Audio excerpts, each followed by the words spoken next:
औज़ुबिल्लाहि मिनश्शैतानिर्रजीम बिस्मिल्लाहिर्रहमानिर्रहीम अस्सलामु अलैकुम वरहमतुल्लाहि वबरकातुहू। नाज़रीन किराम, मैं हूँ फैसल सईद। आप मेरा यूट्यूब चैनल देख रहे हैं। उम्मीद करता हूँ आप जहाँ भी होंगे रब ताला की पनाह में आफियत से होंगे। नाज़रीन किराम, ये 3-4 घंटों में बड़ी डेवलपमेंट्स हुई हैं बड़ी तेज़ी से। जब से सुप्रीम कोर्ट के जनाब हमारे मुअज़्ज़ज़ अदालत की honourable chief justice of Pakistan जनाब उमर अता बंदयाल साहब ने जो इमरान खान पर कातलाना हमला है उसमें डिले और एफआईआर के दर्ज ना होने की वजह से जो हुक्म दिया है और कल तक 24 घंटों का टाइम दिया उन्होंने, और उन्होंने उसमें हुक्म दिया है कि कल तक रिपोर्ट दर्ज करके मुझे मतला किया जाए। अब सितम ज़रीफ़ी देखिए कि सुप्रीम कोर्ट सबसे सुप्रीम कोर्ट है, हमारे सुप्रीम कमांड है हमारे चीफ जस्टिस साहब की, उनका हुक्म, और अभी इस वक्त तक वो एफआईआर जो है दर्ज नहीं हुई। तौहीन अदालत के ज़िम्मे में तो ये आता ही है, और कल तक अगर ये इसका अंदराज नहीं होता तो इसके नताइज क्या होंगे ये कल पता चलेगा। दूसरी तरफ इमरान खान साहब ने एक ख़त लिखा है। जनाब आरिफ अलवी साहब को मालूम है कि वो मुसल्लह अफ़वाज के कमांडर इन चीफ भी है। उस ख़त के मंदरजात बहुत अहमियत के हामिल हैं और आने वाले दिनों में शायद वो और ज़्यादा अहमियत इख्तियार कर जाएंगे। उस ख़त में उन्होंने जहाँ एक जगह अपने ऊपर होने वाले कातलाना हमले पर के नतीजे में एफआईआर के दर्ज ना होने की शिकायत की है, तो वहीं उन्होंने पिछले दिनों में आपको मालूम है कि DGISPR और DGISI साहब ने ये एक प्रेस कॉन्फ्रेंस की थी इमरान खान साहब की, जो इन्होंने कुछ उसमें इल्ज़ामात लगाए थे उसके जवाब में।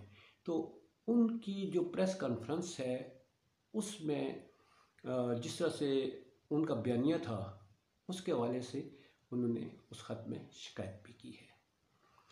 इसके आगे चलिए जी, मंगल है कल, और कल कोर कमांडर्स की कोर कमांडर्स कॉन्फ्रेंस जो है वो भी होगी, वो कल दे दी गई है।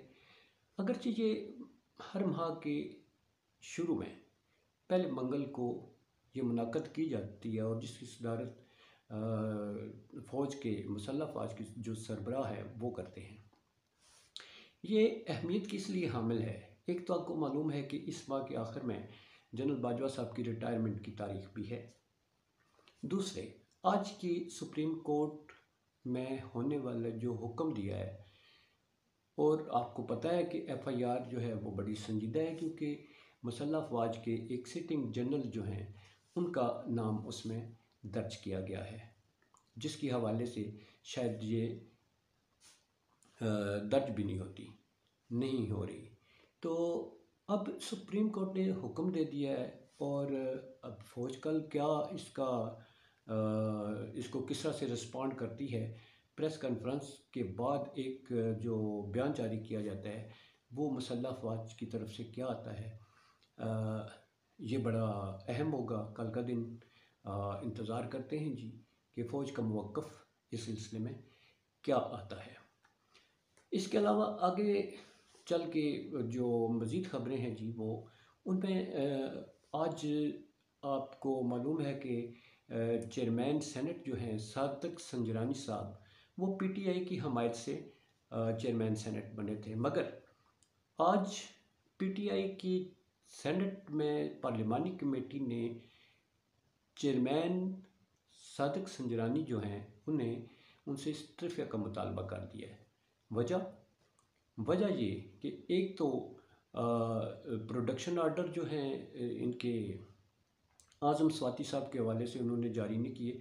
आपको मालूम है कि जब कोई अंडर अरेस्ट होता है, जेल में होता है और वो किसी इजलास में नहीं होता, तो उसका प्रोडक्शन आर्डर असम्बली हो या सेनेट हो उसमें प्रोडक्शन आर्डर जारी किया जाता है कि इनको इस इजलास में शरीक किया जाए। मगर उन पर जो जिस तरह से पहले वो गिरफ़्तार हुए, तशद्दुद हुआ, इसके बाद ये वीडियो इतनी वो संजीदा नौइयत का ये सिलसिला आया है, उसमें उन्होंने कोई इजलास नहीं बुलाया, उसमें उन्होंने किसी तरह का कोई एक्शन नहीं लिया। इस सब मामलात को देखते हुए उनकी अदम तवज्ही की वजह से, उनके किसी तरह की इसमें मुदाखलत ना करने की वजह से, नोटिस ना लेने की वजह से उनसे इस्तीफ़े का मुतालबा कर दिया गया है। और अब ये देखिए, वही मैंने कहा ना, हालात जो हैं वो बड़े तेज़ी से बदल रहे हैं। आज आज़म स्वाति साहब जो हैं वो सुप्रीम कोर्ट में हाज़िर हुए थे, मगर चीफ़ जस्टिस ऑफ पाकिस्तान ने उनका सारा बड़ी हमदर्दी के साथ जो है उन पे होने वाले जुल्म की और वो जो वीडियो उनकी खिलाफ बनाई गई है उसके हवाले से उन्होंने नोटिस लिया, मगर उन्होंने कहा कि अभी जब तक जो इंसानी हकूक़ कमीशन है उसकी रिपोर्ट नहीं आ जाती, हम उस वक्त तक कोई कार्रवाई करने से माज़रत ख़्वाह। आप हौसला रखें, इंशाल्लाह वो रिपोर्ट आ जाए, इसके बाद हम हालात का जायज़ा लेंगे और इस पर ज़रूर कार्रवाई भी होगी। ये हालात हैं जी, बड़े संजीदा नौइयत के हैं। और दूसरा, मौलाना फजल रहमान साहब को मुस्लिम लीग वालों ने मुंह बंद रखने का कह दिया है, इसलिए कि जिस तरह की गैर ज़िम्मेदाराना सियासत का वो मुज़ाहरा कर रहे हैं, असल में वो गैर ज़िम्मेदाराना सियासत इसलिए कर रहे हैं कि उनकी मौजें लुटने का वक्त आ गया है, उनका मौजें ख़त्म होने का वक्त आ गया है। अब वो लुटे पट्टे फिर से वो कहते हैं ना, जहाँ से चले थे वहीं वापस, ज़मीन गोल है वहीं पहुँच जाएंगे। वो उसका उनको कल्क है, दर्द है। वो तो इमरान खान साहब के ख़िलाफ़ क्या कुछ मुलग्गस किस्म की ज़ुबान इस्तेमाल नहीं करते, इनको अदाकारी का वो कह रहे हैं जनाब ये अदाकार है और दिस एंड दैट, और गलीज़ किस्म की ज़ुबान गुफ्तगू इस्तेमाल करते हैं। और इसका नून लीग वालों ने बाकायदा तौर पर कह दिया है, मौलाना साहब हौसला रखें, आपकी ये जो जिस तरह से आप सियासत करें इसका नून लीग को नुकसान पहुंच सकता है, हुकूमत को नुकसान पहुंच सकता है, क्योंकि आप भी हुकूमत का हिस्सा हैं। आगे चल के ये जनाब ये हुआ है कि जो गवर्नमेंट है उसने सूबाई हुकूमत पंजाब की उसको ख़त लिख दिया है। उस ख़त में उन्होंने ये लिखा है कि जनाब इमरान खान पर होने वाले कातलाना हमले के बाद सूबाई हुकूमत का रवैया गैर संजीदा रहा है, तहकीकात के हवाले से हो या उनकी सिक्योरिटी के हवाले से हो, उनकी मेडिकल रिपोर्ट के हवाले से हो, पंजाब हुकूमत बड़ी गैर संजीदा है। गोया उन्होंने सारा मलबा पंजाब पर डाल दिया है। क्यों? क्योंकि आज सुप्रीम कोर्ट का जो हुक्म आया उसमें तो कुछ होगी, तो उससे पहले कार्रवाई डालते हुए इन्होंने सारा मुद्दा पंजाब हुकूमत पर डाल दिया है। और कहा जाएगा जनाब हमने ये देखें, ये तो लिखा था पंजाब वालों को कि जनाब ये बड़े गैर संजीदा है, ये तहकीकात नहीं कर रहे, हमें तो बड़ी फिक्र थी। उसी तरफ आज ही राना सनाउल्लाह साहब ने फरमाया है कि जनाब खान साहब को 4 गोलियां जो लगी हैं साबित कर दें तो मैं सियासत छोड़ दूंगा। सियासत छोड़ना तो आपकी पार्टी में सबका वतीरा रहा है। 10,000 दफ़ा तो हम शहबाज शरीफ साहब से सुन चुके हैं कि मैंने ये ना किया तो मेरा नाम बदल दें, मैंने ये ना किया तो मैं अपना नाम बदल दूंगा, मैंने ये ना किया तो जनाब मैं सियासत छोड़ दूंगा। ये तो आपकी पार्टी में सारे लोग कह चुके हैं, छोड़ता कोई नहीं है। इसलिए कि ये इक़्तिदार जो है ये इतनी ज़ालिम शय है, इतनी ज़ालिम शय है कि आप मसनद पे बैठे हुए हैं, इक़्तिदार का मज़ा लेते लेते अगर आपकी रूह भी निकल रही हो तो आप फिर कहेंगे आखिरी लम्हे तक मेरी सीट ना जाए, ऐ रूह मेरी अभी जो रूह है ये थोड़ी सी, ऐ अजल के फरिश्ते थोड़ी सी डिले कर दे इसको कब्ज़ करने में, मैं थोड़ा सा मज़ा आखिरी लम्हे तक ले लूँ। ये इतनी बुरी चीज़ है। तो आप कहते हैं मैं सियासत छोड़ दूंगा। सियासत छोड़ देंगे, जाएंगे किधर? आपका तोड़ना बिछोड़ना सियासत है, और इक़्तिदार में रहकर तो जो मज़ा आप ले रहे हैं वो राना साहब माजरत के साथ वो वैसे तो नहीं मिलता। पता है इक़्तिदार के बाद रह के बाहर रह के भी आपने देख लिया है, और मज़े ये कुछ और ही हैं।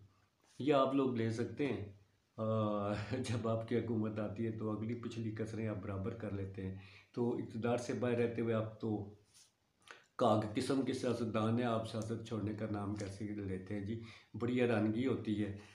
सियासत छोड़ देंगे, सियासत छोड़ना तो बड़े दूर की बात है जी। आप सीट से उठेंगे भी नहीं, इक़्तिदार वाली ये बड़ी जान जोखों से मिली है आपको। तो ये थे जनाब आज के हालात, और गरीब रो रहा है। मैं हर अपने इस वीडियो में अपने गरीब साथियों का, क्योंकि हमारा इन लोगों के साथ ओढ़ना बिछोड़ना है, उठना बैठना है, इनका जिक्र मैं इसलिए नहीं भूलता कि बहुत पिसे हुए लोग हैं। इस वक्त मुल्क में लोग खाने पीने की जो है उससे भी मजबूर हो चुके हैं। अपने जो है खाना पीना कम कर दिया है, एक टाइम का खाना जो है वो छोड़ ही दिया है। कई लोगों ने बच्चों को स्कूलों से उठा लिया है, कई लोगों ने अपनी बिजली कटवा दी है। इसलिए इनका ज़िक्र बहुत ज़रूरी है। अल्लाह करे हमारे मुल्क पर करम हो और फिर से खुशहाली का दौर आए जी।